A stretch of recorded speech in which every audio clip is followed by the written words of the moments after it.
Hi, welcome to HardReset.Info channel developers. In front of me, Veikk A15, and now I'm gonna show you how to set up pen shortcuts on this device.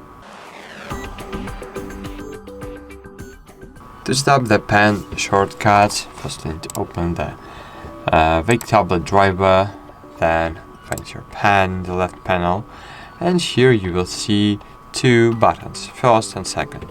And here you can stop the function for those buttons. For example, click, left, middle, double, roller, or something else, and choose the function for other one button.